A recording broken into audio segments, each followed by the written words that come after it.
Bismillahirrahmanirrahim. Assalamualaikum warahmatullahi wabarakatuh. Alhamdulillah hamdan katsiran thayyiban mubarakan fih kama yuhibbu rabbuna wa yarda wa asyhadu an la ilaha illallah wahdahu la syarikalah wa asyhadu anna Muhammadan abduhu wa rasuluh. Kaum muslimin, para pemirsa sekalian yang dirahmati Allah Subhanahu wa taala. Alhamdulillah kita panjatkan puja dan puji syukur kita kepada Allah Subhanahu wa taala atas segala limpahan nikmat dan karunia-Nya serta taufik dan hidayah-Nya sehingga kita dapat bertemu kembali di pagi hari yang berbahagia ini, tanggal 2 di bulan Rabiul Awal 1444 Hijriah atau yang bertepatan dengan tanggal 28 September 2022 Masehi. Insyaallah taala pada pagi hari ini kita akan melanjutkan pembahasan kita masih seputar 40 hadis tentang hukum-hukum fikih, yaitu yang bagian yang ketiga bersama guru kita Ustaz Abu Ubaidah hafizahullah taala. Alhamdulillah kita telah bersambung sama beliau yang ada di studio Al-Furqan Gresik di kota Sidayu. Untuk itu mari kita persilahkan kepada Ustaz. Dan kepada pemirsa sekalian, bagi Anda yang ingin mengirimkan pertanyaan, bisa langsung mengirimkan pertanyaan Anda melalui pesan singkat, SMS atau via WhatsApp di call center kami di 0873 kali 04 kali 846. Baik, tanpa menunggu lama lagi, langsung saja kita persilahkan kepada Ustaz untuk menyampaikan materinya. Kepada Ustaz, waktu dan tempat, falyatafadhal masykurah ma'jurah.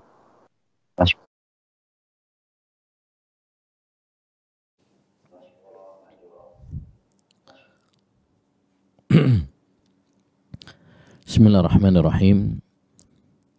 Assalamualaikum warahmatullahi wabarakatuh. Alhamdulillahirabbil alamin. Wabihi nasta'in ala umurid dunya waddin.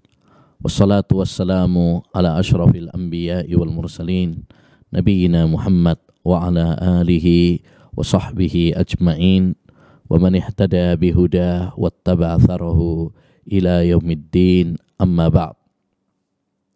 Ma'asyiral muslimin wal muslimat, para pemirsa Al-Iman TV yang semoga dirahmati dan diberkahi oleh Allah Subhanahu wa taala, juga para pemirsa Al-Furqan TV yang semoga dirahmati oleh Allah Subhanahu wa taala.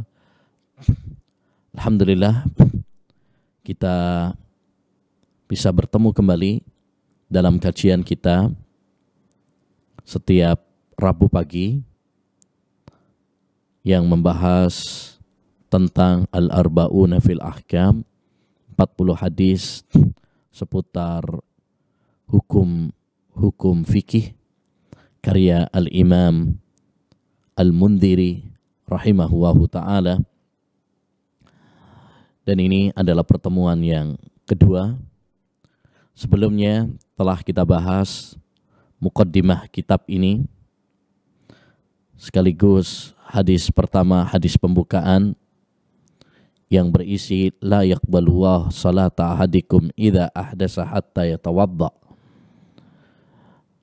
Tidaklah Allah Subhanahu wa taala menerima salat seorang di antara kalian, baik salat wajib maupun salat sunnah, apabila dia hadas sampai dia berwudu. Hadis ini menunjukkan kepada kita bahwa syarat sahnya salat adalah taharah, suci dari hadas, baik dari hadas besar maupun dari hadas kecil.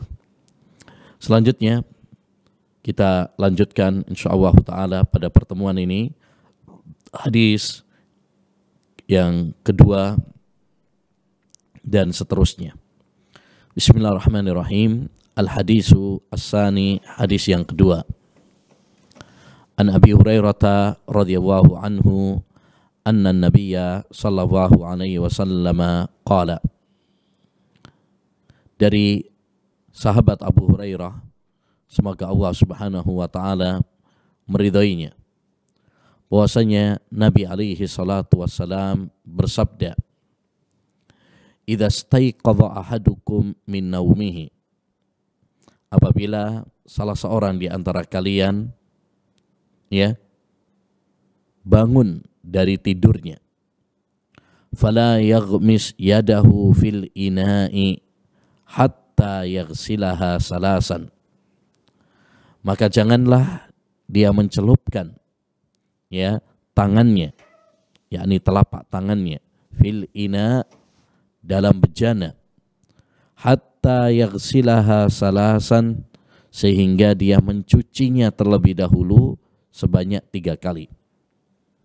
Kenapa? Fa innahu la yadri aina batat yaduh. Sebab dia tidak tahu di manakah tangannya bermalam. Akhrajahu Muslimun. Hadis ini diriwayatkan oleh Imam Muslim.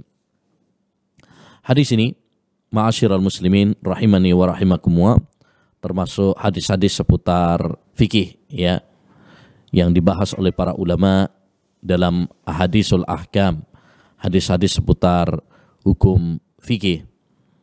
Dan hadis ini menunjukkan kepada kita beberapa ya faedah. Faedah yang pertama adalah anjuran untuk ya mencuci tangan, ya mencuci tangan ketika bangun dari tidur. Dan zahir hadis ini menunjukkan wajib.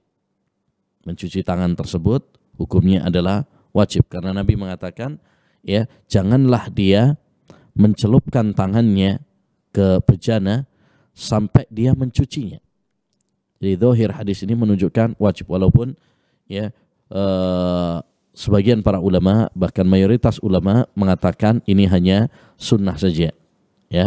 Tapi kalau kita menguatkan kaidah fikih atau usul fikih, al aslu fil amri ufidul wujub, hukum asal dalam perintah menunjukkan wajib, maka zahir hadis ini menunjukkan wajib. Ya, maka tidak boleh bagi kita apabila bangun dari tidur langsung mencelupkan tangan kita ke bejana, ke air, sampai kita mencucinya terlebih dahulu. Kenapa demikian? Ya, karena Islam adalah agama yang sangat mencintai kebersihan. Ya, yang sangat mencintai kebersihan. Kita tidak pernah tahu apa yang diperbuat oleh tangan saat kita tidur. Ya, mungkin dia garuk-garuk, ya, mungkin dia ya apa ya mengenai ya bagian-bagian yang kotor dan sebagainya. Maka sebagai bentuk ikhtiar, sebagai bentuk usaha, ya, sebagai bentuk antisipasi dari hal-hal yang tidak diinginkan, Islam menganjurkan kepada kita untuk mencuci tangan terlebih dahulu. Ya, karena Islam sangat menekankan kepada kebersihan, Islam sangat menekankan kepada kita kepada kesehatan. Ya, kita ingat bahwa di awal-awal ya Covid, santer ya anjuran untuk sering cuci tangan. Ya, kenapa? Karena bisa jadi pada tangan terdapat virus, ya, kotoran yang menyebabkan penyakit dan lain sebagainya. Disinilah ya kenapa Islam menekankan kepada kita untuk mencuci tangan. Ya, mencuci tangan ketika wudhu, ketika bangun tidur, ya, ketika selesai makan, mau makan. Semua itu menunjukkan kepada kita betapa Islam sangat menekankan kepada kebersihan, kepada kesehatan. Tapi intinya hadis ini menunjukkan kepada kita anjuran untuk ya mencuci tangan kita ketika bangun dari tidur. Ya, berapa? 3 kali. Ya, 3 kali. Ini yang paling afdal, ini yang paling ditekankan. Ya, adapun kalau kurang daripada itu tidak mengapa, insyaallah ta'ala. Kemudian setelah beliau menjelaskan hukumnya, yaitu anjuran untuk mencuci tangan ya terlebih dahulu, beliau menjelaskan tentang hikmahnya. Kenapa? Fa innahu la yadri aina batat yadu. Karena seorang itu tidak tahu ya di manakah tangannya bermalam. Ini menunjukkan kepada kita bahwa konteks hadis ini adalah apabila bangun dari tidur malam. Ya, tidur malam. Adapun tidur siang maka tidak termasuk. Ya, karena lafadz batat itu ditujukan ya untuk tidur malam. Ya, oleh karenanya ya kebanyakan para ulama memaknakan, mengartikan ya hadis ini untuk bangun dari tidur malam. Karena ini yang pulas, yang lama ya. Berbeda apabila tidur siang maka itu hanya sebentar saja. Ya, rata-rata seperti itu. Namun ya kalau seandainya orang ingin berhati-hati ya maka lebih selamat adalah walaupun dia bangun dari tidur siang hendaknya mencuci ya telapak tangannya terlebih dahulu sebelum mencelupkan ya, tangannya ke bejana. Ini lebih utama. Jadi lebih utama adalah umum, baik tidur siang maupun tidur malam. Tapi yang paling ditekankan adalah tidur malam, karena zahir hadis menunjukkan aina batat yaduh itu adalah untuk tidur malam. Dan di dalam hadis ini terdapat faedah bahwa Rasulullah SAW selain dari menjelaskan hukum, beliau juga menjelaskan hikmah. Jadi setelah menjelaskan anjuran untuk mencuci tangan ya, setelah bangun dari tidur, beliau menjelaskan hikmahnya. Ya, menjelaskan hikmahnya. Maka dianjurkan bagi kita apabila kita menjelaskan tentang hukum suatu permasalahan, hendaknya bagi kita juga untuk ya menjelaskan hikmahnya. Agar apa? Agar orang semakin mantap, ya, semakin yakin tentang hukum-hukum syar'i, dan agar juga bisa dikiaskan, dianalogikan dengan masalah-masalah yang lain yang serupa. Oleh karenanya Syekh Ibnu Utsaimin rahimahullahu taala sering menekankan hal ini, bahwa kita kalau mau menjelaskan suatu hukum, jelaskan juga hikmahnya. Ya, kenapa? Karena satu, untuk menunjukkan keindahan agama Islam. Ya, untuk menjelaskan keindahan agama Islam. Yang kedua adalah agar bisa dianalogikan kepada yang lainnya. Ya, yang sama hukumnya. Kemudian yang ketiga, agar lebih mantap, ya, lebih yakin dalam menjalankan syariat-syariat Allah Subhanahu wa taala. Baik. Selanjutnya hadis yang ketiga, An Salman radhiyallahu anhu qala qila lahu allamakum nabiyyukum kulla syai'in hatta al-khira'ah faqala ajal laqad nahana an nastaqbilal qiblata bigha'idin aw baulin aw an nastanjiya bil yamin aw an nastanjiya bi aqalla min salasati ahjar aw an nastanjiya bi raji'in aw admin. Dari Salman, yakni Salman Al-Farisi, ya, seorang sahabat Nabi SAW dari Persia yang mendapatkan hidayah dalam perjalanan yang panjang, dalam kisah yang menakjubkan, ya, sangat bagus sekali jika kita membaca perjalanan Salman Al-Farisi dalam mencari hidayah, karena di dalamnya terdapat pelajaran-pelajaran yang sangat menarik. Berkata Salman radhiyallahu an, ya, tatkala dikatakan kepadanya, allamakum nabiyyukum kulla syai'in hatta al-khira'ah, ya, apakah nabi kalian mengajarkan kepada kalian, nabi kalian yakni Nabi Muhammad sallallahu alaihi wasallam, apakah nabi kalian mengajarkan segala sesuatu hatta al-khira'ah, ya, sampai pun masalah khira'ah. Khira'ah yakni masalah buang hajat. Ya, masalah buang hajat. Tata cara buang hajat. Apakah itu dijelaskan oleh Nabi kalian? Ya. Mereka mengatakan, ini yaitu orang-orang Yahudi mengatakan kepada Salman dalam bentuk ya penghinaan, ya sindiran. Nah, benar nggak Nabi kalian itu mengajarkan kepada kalian segala sesuatu sampai pun masalah ya buang hajat? Faqala, maka Salman radhiyallahu anhu menjawab, ajal, ya, benar. Ya, Nabi SAW mengajarkan kepada kami segala sesuatu. Laqad nahana an nastaqbilal qiblata bighaitin aw bibaulin. Rasulullah menjelaskan kepada kami satu permasalahan apapun, termasuk masalah buang hajat.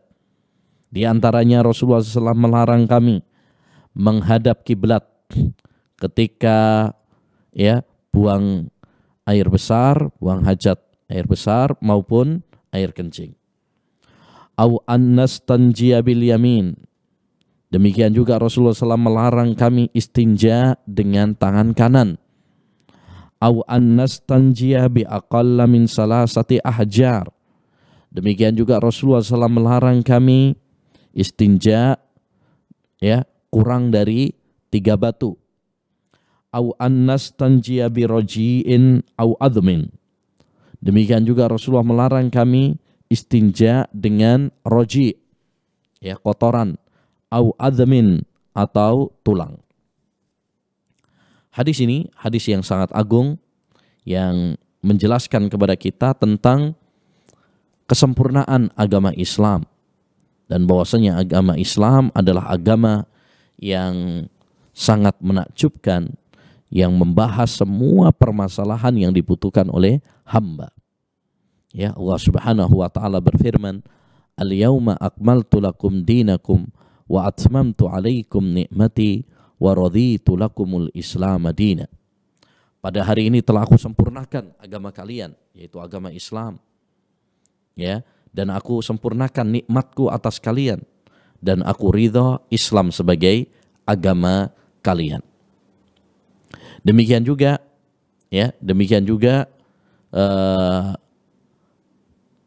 sahabat Abu Dzar Al-Ghifari radhiyallahu an, beliau pernah mengatakan, tarakana Rasulullah sallallahu alaihi wasallam wa ma ta'irun yuqallibu janahaihi illa wa huwa yadhkuru lana minhu ilma. Rasulullah sallallahu alaihi wasallam wafat meninggalkan kami dan tidak ada seekor burung pun yang mengepakkan sayapnya kepada kami, tidaklah seekor burung pun mengepakkan sayapnya kecuali Rasulullah telah menjelaskan ilmunya kepada kami. Artinya Rasulullah sudah menjelaskan semuanya.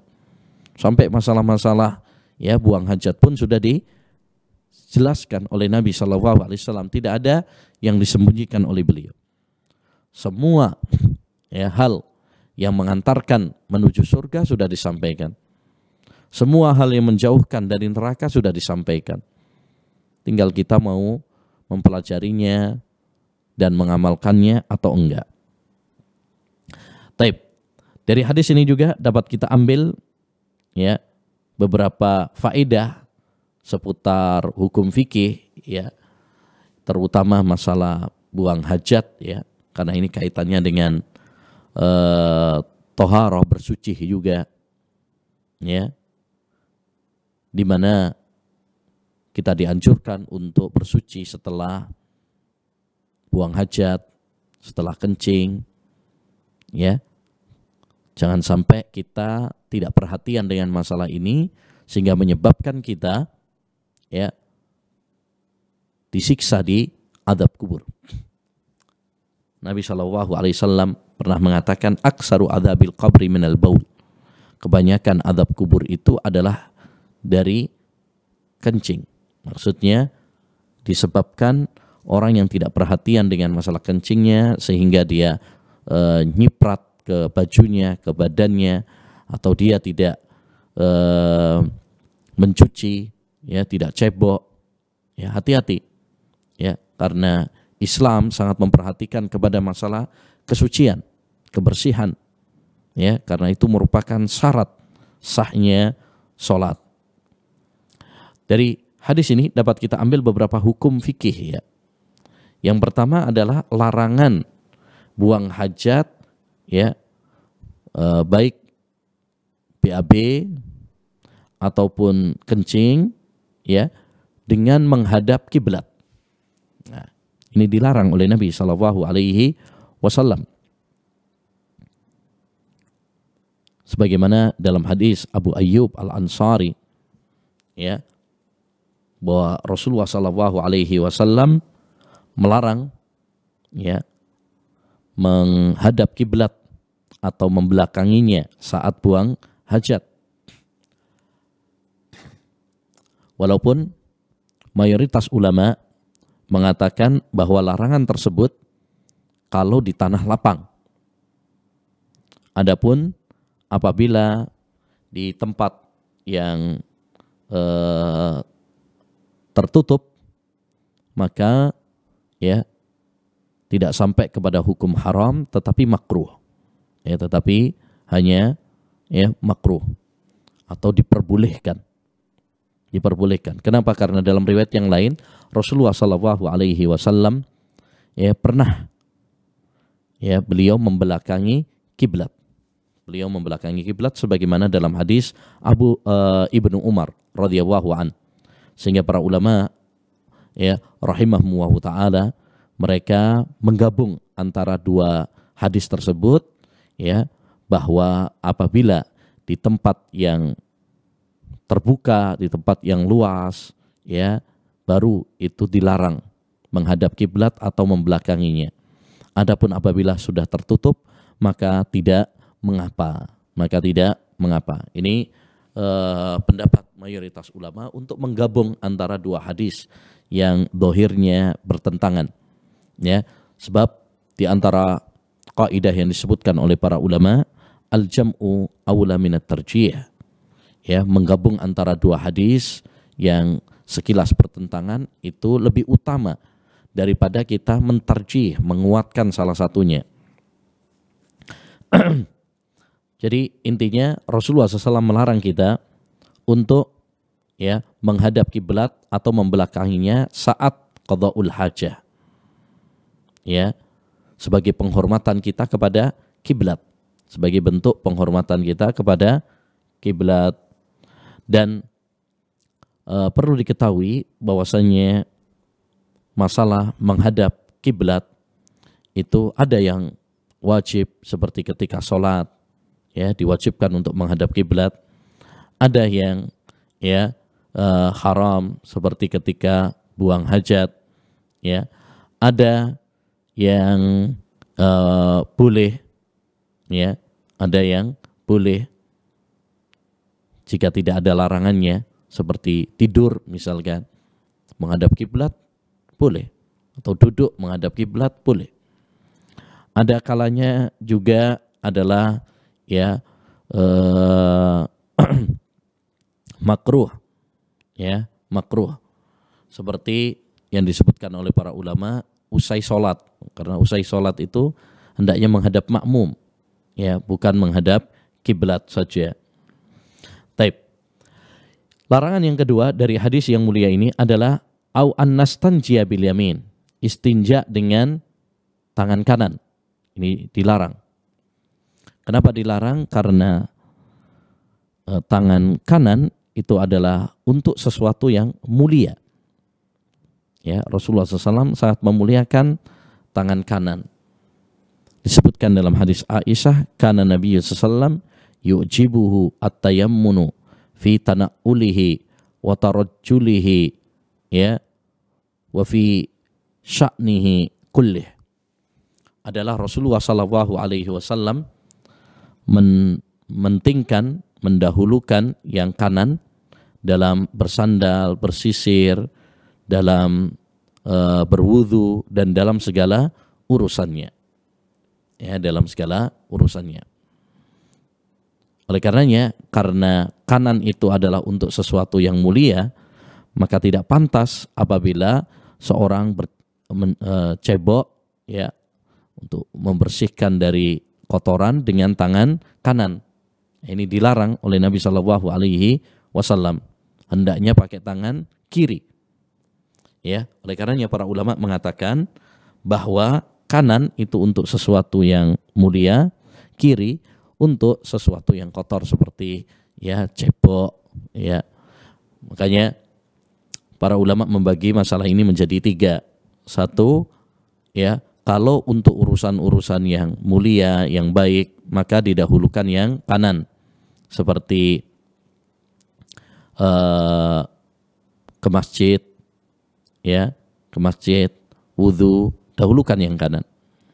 Yang kedua, apabila untuk sesuatu yang kotor, ya, maka dahulukan yang kiri. Dan yang ketiga, apabila bukan yang baik ataupun yang kotor, ya, maka hukum asalnya pakai kanan, Taib. Larangan yang ketiga dari hadis ini adalah au annastanjiya bi aqalla min salasati ahjar. Kami istinja ya kurang dari 3 batu. Istinja yaitu membersihkan ya kotoran, ya membersihkan kotoran, cebok ya dengan batu atau dengan kayu ya atau tisu dan lain sebagainya. Taib. Dan istinja, orang membersihkan kotoran itu yang paling utama hukum asalnya adalah dengan air, karena itu lebih bersih. Ya, maka hendaknya bagi kita kalau istinja diutamakan pakai air karena itu lebih bersih. Dan itu yang paling sering dilakukan oleh Nabi Shallallahu Alaihi Wasallam karena air adalah alat yang paling dominan untuk membersihkan kotoran. Tapi kalaupun misalkan ya mau menggunakan yang lainnya, ya maka tidak mengapa asalkan memenuhi syarat-syaratnya.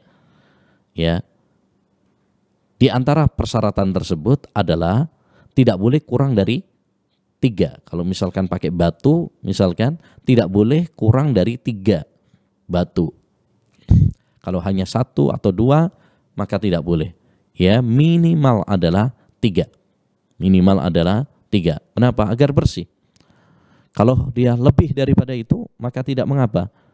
Ya, tetapi lebih utama adalah dengan ganjil, bilangan ganjil. 5, 7, ya, 9 misalkan. Ya. Apakah harus batu? Tidak harus batu. Boleh yang lainnya juga, kayu misalkan atau tisu. Ya. Yang penting adalah benda-benda yang bersih, ya, benda-benda yang suci, bukan najis, ya, bukan tulang, bukan kotoran, dan bukan sesuatu yang dimuliakan, misalkan kertas mushaf, ya, atau buku, ya. Tidak, ya. Taib. Kemudian yang keempat adalah au annastanjiya bi roji'in au admin. Ya, kami istinja dengan roji, kotoran, au admin atau tulang. Dengan kotoran karena kotoran bukan untuk membersihkan. Ya, justru malah kotor nanti. Ya, bagaimana kita membersihkan kotoran dengan kotoran juga? Yang kedua, ya tidak boleh dengan adhm, ya tulang, karena ya tulang itu adalah ya, makanan dari saudara-saudara kita dari jin, ya saudara-saudara kita dari jin. Intinya, ma'asyiral muslimin wal muslimat rahimani wa rahimakumullah, di dalam hadis ini ya terdapat penjelasan bagi kita semuanya tentang bagaimana kesempurnaan agama Islam yang membahas segala permasalahan, termasuk diantaranya adalah masalah buang hajat. Ini diatur di dalam agama Islam, hukum-hukumnya, adab-adabnya, diantaranya tadi, yaitu tidak boleh menghadap kiblat atau membelakanginya, Ya, tidak boleh ketika kita cebok ya pakai tangan kanan, hendaknya pakai tangan kiri karena itu untuk sesuatu yang kotor. Demikian juga ya, kita dilarang istinja kurang dari 3 batu, ya 1 atau 2 itu nggak boleh, harus 3 minimal atau lebih, ya. Demikian juga tidak boleh istinja dengan kotoran atau dengan tulang, ya. Ini sekali lagi menunjukkan kepada kita tentang betapa sempurnanya agama Islam yang mulia. Selanjutnya, hadis yang keempat. An Abdullah ibn Zaid ibn Asim al-Ansari wa kanat lahu suhbah. Dari sahabat Abdullah bin Zaid bin Asim al-Ansari, dan adalah beliau merupakan sahabat Nabi sallallahu alaihi wasallam. Abdullah bin Zaid bin Asim al-Ansari. Dia adalah seorang sahabat, dan sahabat Nabi sallallahu alaihi wasallam adalah man laqiyan nabiyya sallallahu alaihi wasallam mu'minan bihi wa mata ala dzalik. Orang yang bertemu dengan Nabi sallallahu alaihi wasallam dan dia beriman kepada Nabi sallallahu alaihi wasallam, ya, dan dia beriman kepada Nabi dan mati dalam keadaan iman, itu sahabat. Dan sahabat adalah manusia-manusia terbaik, ya, generasi terbaik yang dipuji oleh Allah, diridhoi oleh Allah Subhanahu wa taala, ya, dan Allah mempersiapkan untuk mereka surga. Oleh karenanya kewajiban bagi kita adalah memuliakan para sahabat, mendoakan kebaikan untuk para sahabat Nabi sallallahu alaihi wasallam, ya. Tidak boleh mencela para sahabat, melaknat para sahabat, dan membahas pertikaian-pertikaian yang terjadi di antara mereka, ya. Qala qila lahu tawadda lana wudu'a Rasulillah sallallahu alaihi wasallam. Pernah dikatakan kepada beliau, wudulah untuk kami seperti wudunya Rasulullah sallallahu alaihi wasallam, ya. Jadi ada yang meminta kepada beliau untuk mempraktekkan bagaimana tata cara sifat wudu Rasulullah sallallahu alaihi wasallam. Ini menunjukkan semangatnya para salaf dahulu untuk belajar bagaimana ibadah sesuai dengan tuntunan Rasulullah sallallahu alaihi wasallam. Dan juga di sini menunjukkan semangat dari para sahabat untuk menjelaskan, ya, agama dan menjelaskan sunnah Rasulullah sallallahu alaihi wasallam, ya, bahkan dengan cara praktek.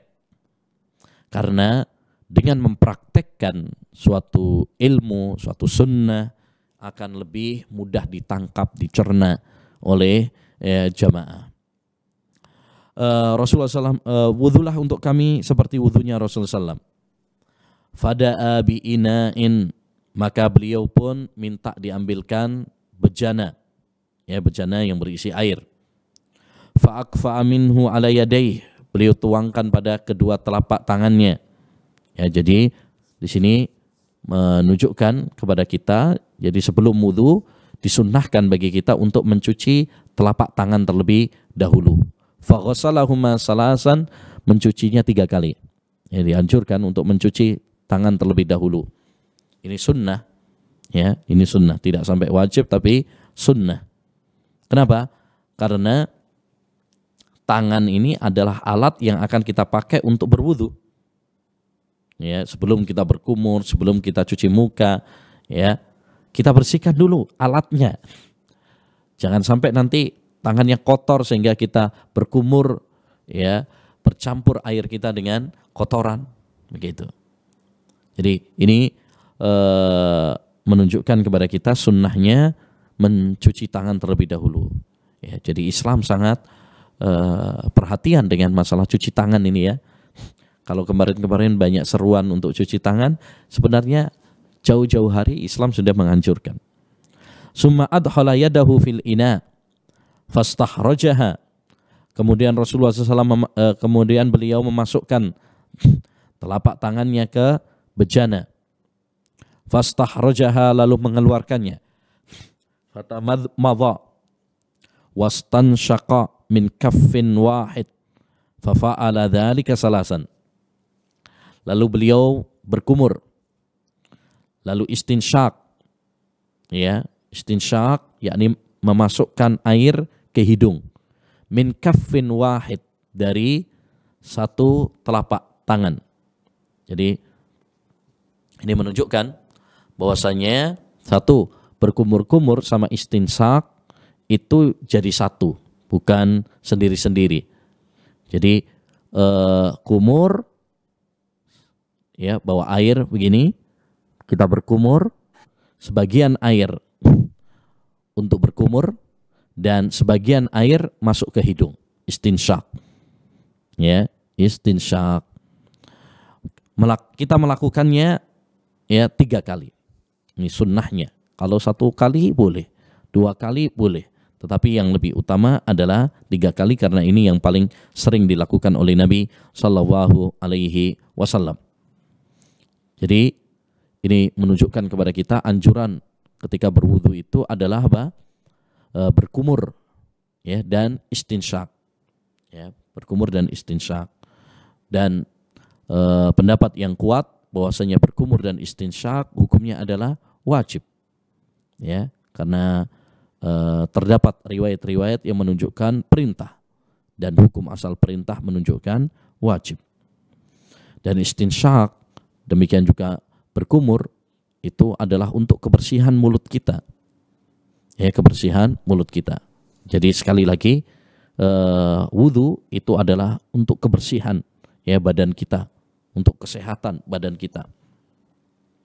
Maka sangat bagus, sangat bermanfaat sekali, ya, ketika kita berwudu itu.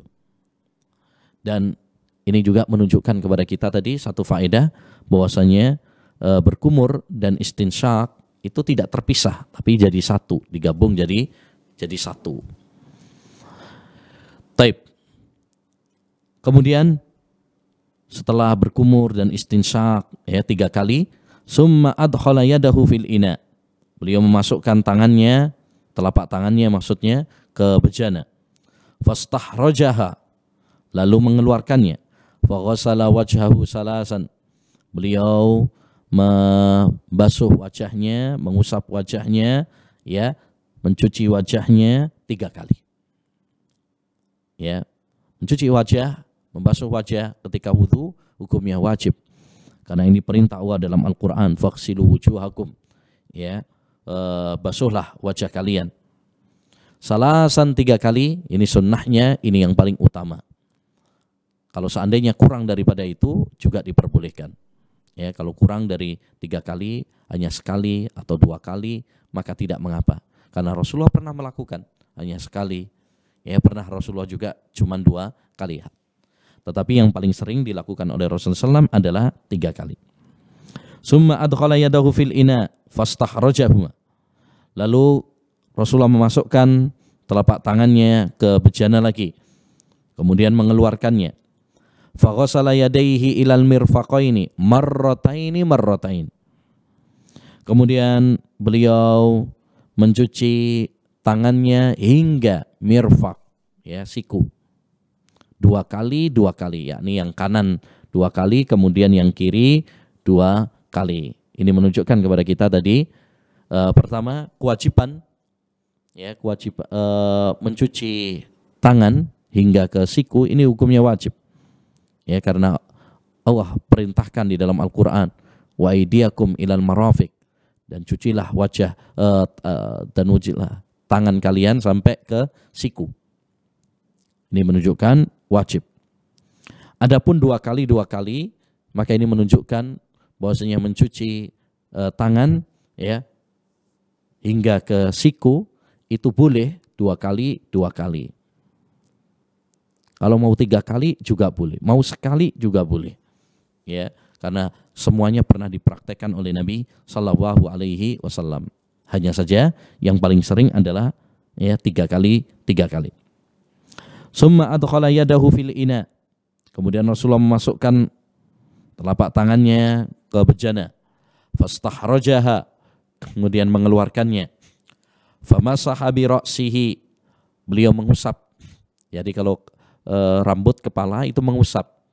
Kalau wajah, kemudian tangan, kemudian kaki itu ya mencuci, yakni pakai air yang banyak. Sedangkan ya rambut ini mengusap, yakni dengan air yang sedikit saja. Ya, pakai air yang sedikit saja. Kenapa? Karena kalau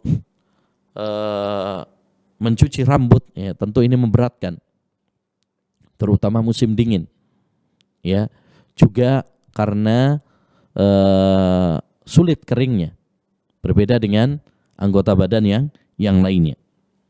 Famasaha bi ra'sihi, beliau mengusap kepalanya, fa aqbala bi yadayhi wa adbara, ya.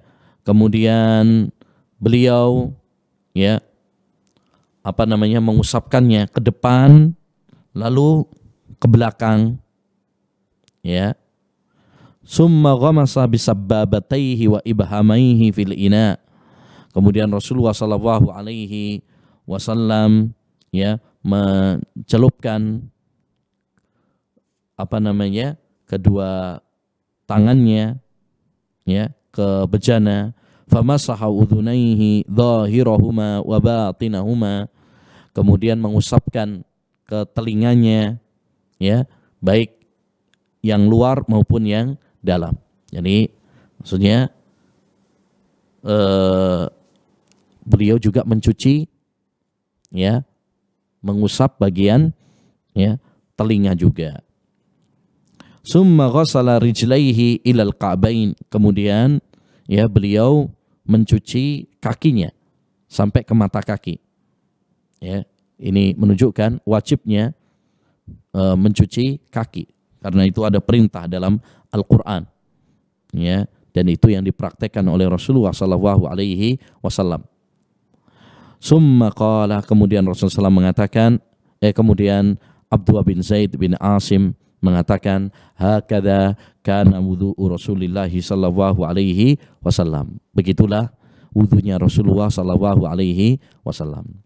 Intinya hadis ini menggambarkan kepada kita, menjelaskan kepada kita tentang sifat wudhu Nabi sallallahu alaihi wasallam, di mana beliau tadi mencuci tangan terlebih dahulu 3 kali, ya, kemudian berkumur dan istinsyak, tentunya juga istinsar ya, mengeluarkannya ya, dan itu jadi satu ya, tidak sendiri-sendiri, tidak dipisah, sebanyak 3 kali.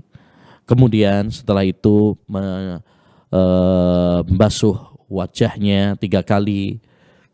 Kemudian setelah itu membasuh ya tangannya sampai ke siku ya, 2 kali.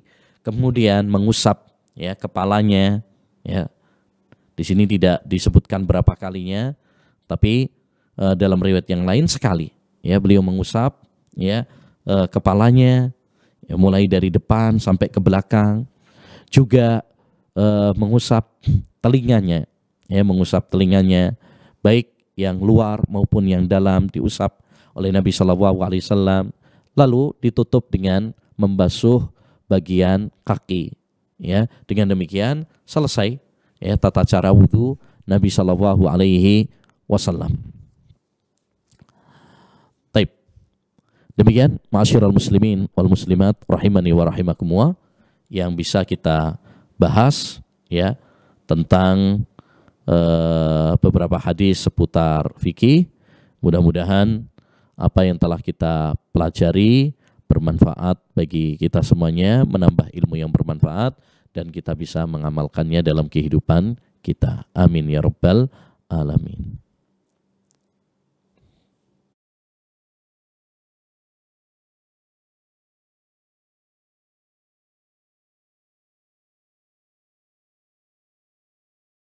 Dan faedah yang diberikan kepada kita semua, semoga bisa kita amalkan dalam kehidupan kita sehari-hari.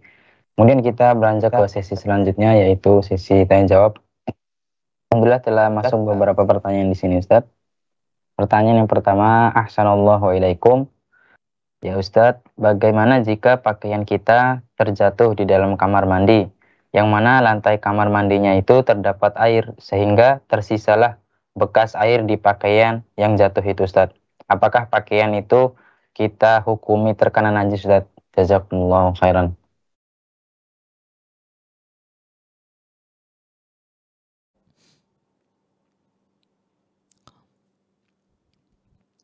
Apabila pakaian kita terjatuh di kamar mandi, ya, apakah mesti najis?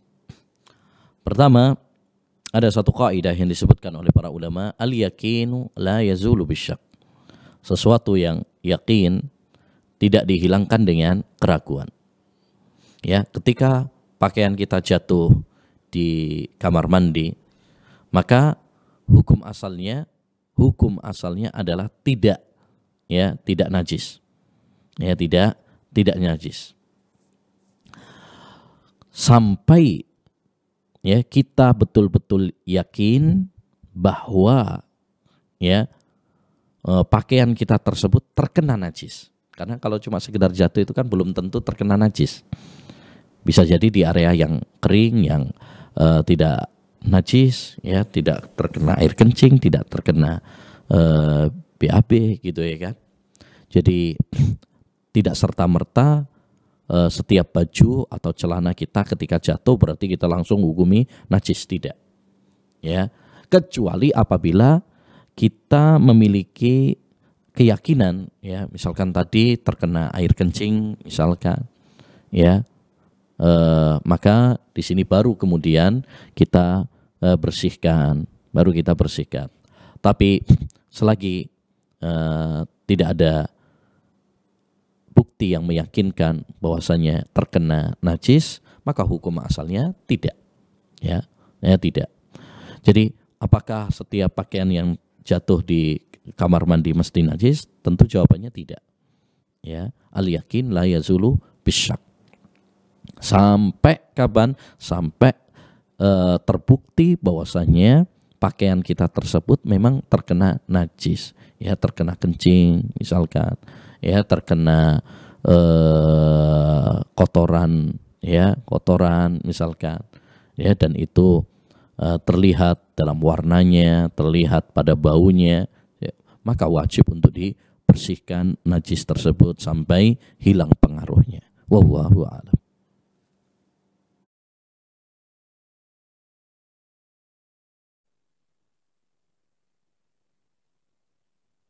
Ustaz, jazakumullah khairan atas jawabannya. Kemudian soal yang berikutnya, dalam mengamalkan hadis istinja menggunakan batu 3 kali, apakah bisa kita kiaskan menggunakan sabun juga 3 kali, Ustaz? Barakallahu fikum.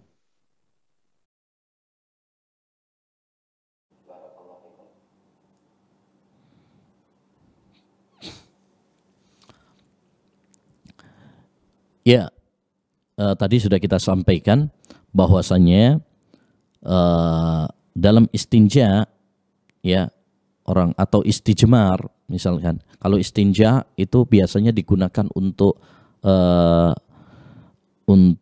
air, ya, kita membersihkan dengan air. Kalau membersihkan dengan air, ya, ini yang paling afdal, yang lebih utama. Yang kedua adalah apabila kita istijmar, ya, dengan batu, ya, bolehkah misalkan diganti dengan yang lainnya seperti sabun misalkan? Tidak mengapa. Tadi sudah kita sampaikan bahwa tidak harus batu, ya, boleh kayu, boleh tisu, boleh sabun juga boleh. Tetapi tadi ada syarat-syarat yang harus dilakukan. Pertama, harus dalam keadaan bersih, suci, bukan najis. Yang kedua adalah barang tersebut, ya, bukan tulang dan bukan kotoran, ya. Yang ketiga, syaratnya adalah tidak boleh kurang dari 3 kali, ya, 3, ya, tidak boleh kurang dari 3. Kemudian bukan sesuatu yang memadorotkan seperti kaca misalkan, itu bisa memadorotkan, atau paku, ya, jangan pakai, itu bisa memadorotkan. Kemudian yang kelima, bukan sesuatu yang muhtaram, yang dimuliakan seperti mushaf misalkan atau kertas buku misalkan, jangan. Ya, selain daripada itu maka diperbolehkan. Ya, misalkan sabun, ya kalau memang adanya sabun ya nggak apa-apa. Ya, tidak mengapa. Tapi kalau bisa jangan sabun lah. Ya, eman sayang. Ya, tapi kalau memang tidak ada yang lain, ya adanya sabun misalkan, yang tidak mengapa juga sebagai ganti dari batu, ya. Jadi baik batu ataupun kayu, ya, atau misalkan daun, tisu, tidak mengapa, ya. Wallahu a'lam.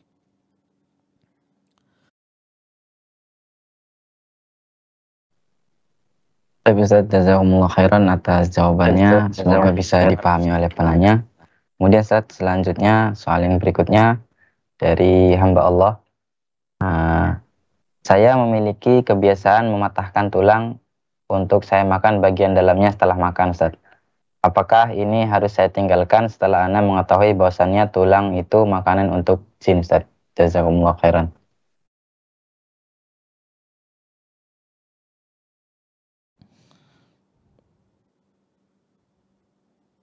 Ya, tidak mengapa. Ya, tidak mengapa antum mau matahkan tulang, ya, atau mau ya, memakan daging-daging yang ada di tulang, ya, selama antum masih ya suka, ya, tidak mengapa. Karena hukum asalnya Allah Subhanahu wa taala memperbolehkan semua yang ada di muka bumi ini. Walladzi khalaqalakum ma fil ardi jami'a. Dialah Allah Subhanahu wa taala telah menciptakan untuk kalian apa yang ada di muka bumi ini, termasuk daging-daging yang ada di tulang misalkan, ya, balungan istilah orang Jawa, ya, tidak mengapa. Ya, demikian juga antum mau matahkan tulangnya yang ada di ayam, ya, tulang ayam atau di remuk misalkan, tidak mengapa. Ya, bukan berarti ketika tulang itu adalah makanan dari jin kemudian kita tidak boleh memanfaatkannya, ya, tidak demikian. Ya, itu dikatakan sebagai makanan jin karena memang secara umum, ya, tulang itu orang juga tidak memakan, ya, tidak memakannya, ya, secara umum demikian, ya, secara umum demikian. Tetapi kalau seandainya ada orang yang mau memanfaatkan tulang, ya, atau daging yang ada, sisa-sisa daging yang ada di tulang misalkan, dan dia mau memakannya, maka, ya, tidak mengapa insyaallah taala, ya. Karena hukum asal masalah makanan adalah boleh, ya. Tidak boleh kita mengharamkan kecuali apabila ada dalilnya. Wallahu a'lam.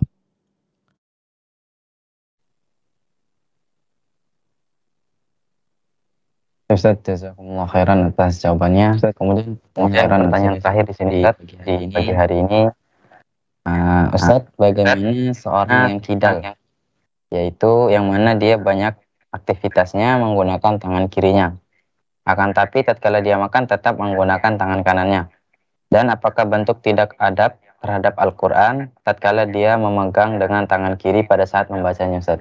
Jazakumullah khairan.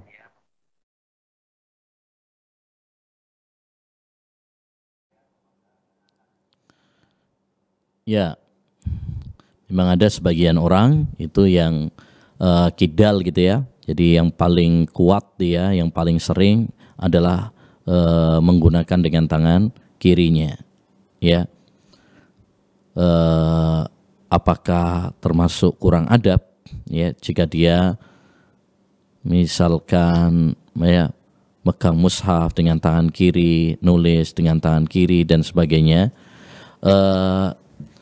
Wallahu alam, setahu saya kidal itu bisa untuk dirubah. Jadi itu tinggal dilatih saja. Karena hukum asalnya tadi, ya, Islam itu yang mengatur. Islam itu yang mengatur. Jadi makan pakai tangan kanan, tidak boleh pakai tangan kiri. Ya, untuk sesuatu yang kotor pakai tangan kiri. Ya, hukum asalnya demikian dan mestinya bisa. Ya, kalau kita mau berusaha berdoa kepada Allah Subhanahu wa taala dan membiasakan. Ya, dia biasakan. Jadi orang-orang yang kidal perlu untuk dibiasakan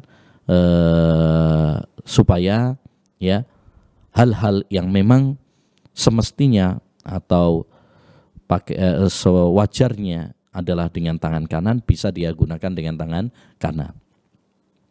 Ya, jangan kemudian pasrah dengan ya udahlah saya ya orangnya memang kidal gitu ya. Kemudian kita menyerah, tidak berusaha, jangan. Ya, hendaknya bagi kita untuk berusaha. Ya, untuk berusaha. Karena itu bisa untuk dilatih bisa. Seperti anak-anak kita itu kalau nggak kita latih, mereka biasanya senangnya makannya pakai tangan kiri. Makanya peran orang tua sangat besar dalam membiasakan. Ya, setiap kali anak kita pakai tangan kiri, ingatkan. Ya, agar kelak dia terbiasa dengan tangan kanan. Jadi intinya bagi ya saudara-saudara yang kidal ya yang memiliki kebiasaan ya kiri ya perlu untuk dilatih.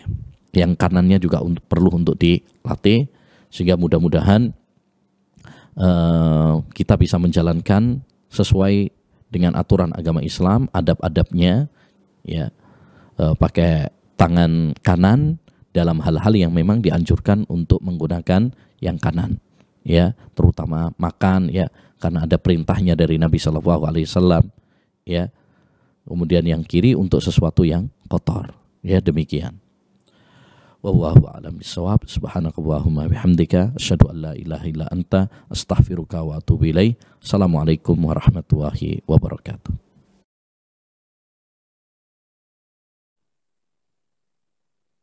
Kami ucapkan jazakumullah khairan katsiran kepada Ustaz Abu Ubaidah As-Sidawi hafizahullah taala yang telah menemani kita dari awal acara tadi sampai berakhirnya acara kita pada pagi hari ini.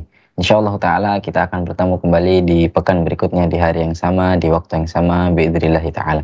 Kami selaku MC yang bertugas mohon pamit undur diri, mohon maaf atas segala kekurangan kesalahannya. Kita tutup majelis kita dengan doa kafaratul majlis. Subhanakallahumma wa bihamdika asyhadu an la ilaha illa anta astaghfiruka wa atubu ilaik. Wassalamualaikum warahmatullahi wabarakatuh.